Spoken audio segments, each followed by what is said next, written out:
el verbo haber y su equivalente, el verbo to have. Primera parte, introducción. Bienvenido a un nuevo video. Como sabes, este video forma parte del curso de inglés completo y definitivo de Speaking, por lo que una vez que hemos visto el nivel de los tiempos verbales simples y continuos, el siguiente nivel que debemos analizar es el de los llamados tiempos verbales perfectos. No obstante, para poder entender esos tiempos, es necesario analizar previamente el segundo verbo más importante de los idiomas español e inglés, el cual es el verbo haber en español y su equivalente al verbo to have en inglés. El verbo haber en inglés. Como hemos mencionado en varias ocasiones, el español y el inglés son idiomas equivalentes, lo cual entraña que todo lo que se necesita saber del idioma inglés, usted ya lo conoce y domina en el idioma español. Ok. No obstante, en algunos casos hay ciertas claves que deben conocerse para entender estas equivalencias en los dos idiomas. Una de esas claves se encuentra en el verbo haber, cuyo equivalente en inglés es el verbo to have. Al respecto, como se dijo anteriormente, el verbo haber o to have en inglés es el segundo verbo más importante, casi tan importante como los verbos ser, estar en español o to be en inglés. De hecho, bien se podría decir que saber inglés es igual a dominar tres verbos: el verbo to be que ya estudiamos, el verbo to have que estudiaremos en esta serie de videos y el verbo to do que será estudiado más adelante. La irregularidad y los dos significados del verbo to have. El verbo to have, al igual que el verbo to be, es un verbo irregular, ya que tiene variaciones en sus conjugaciones, en el presente y en pasados simples. Asimismo, al igual que el verbo to be, to have también tiene dos significados distintos, los cuales en español son expresados con dos verbos distintos. Es decir, al igual que el verbo to be, que significa ser y estar, el verbo to have tiene dos significados. El primer significado es como el verbo tener y el segundo significado es como el verbo haber, siendo este segundo significado como el verbo haber el más importante. To have, tener, haber.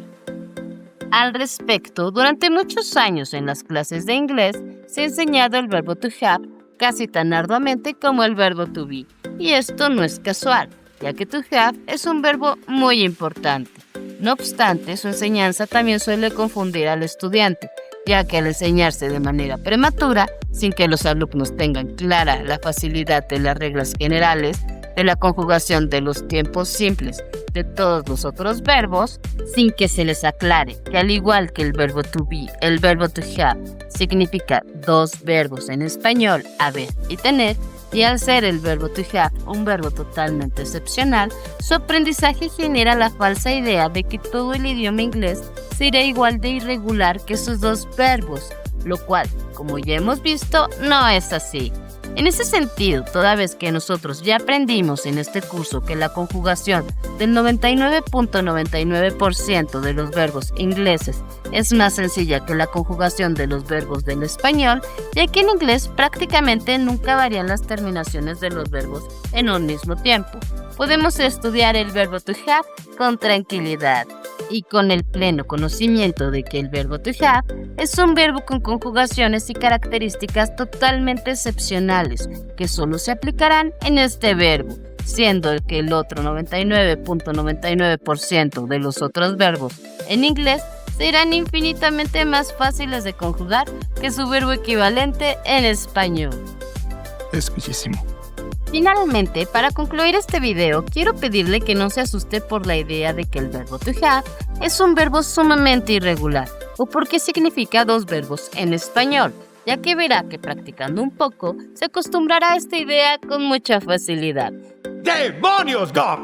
¡Eres realmente un genio! Asimismo, quiero pedirle que por favor solo se quede con las ideas de que el verbo en inglés to have, con la explicación adecuada, es un verbo muy sencillo de entender, que a pesar de tener dos significados, el significado más importante que tiene es el del verbo haber del español, y que la importancia de dicho verbo radica en que la comprensión del mismo como el equivalente del verbo haber es la llave que le permitirá comprender de manera fácil y definitiva los llamados tiempos perfectos. Esta información vale millones.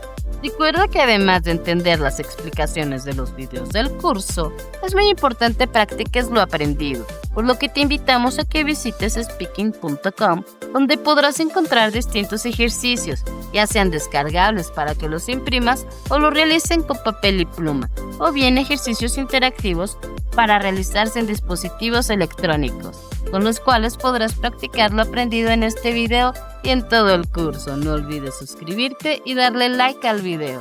¡Adiós!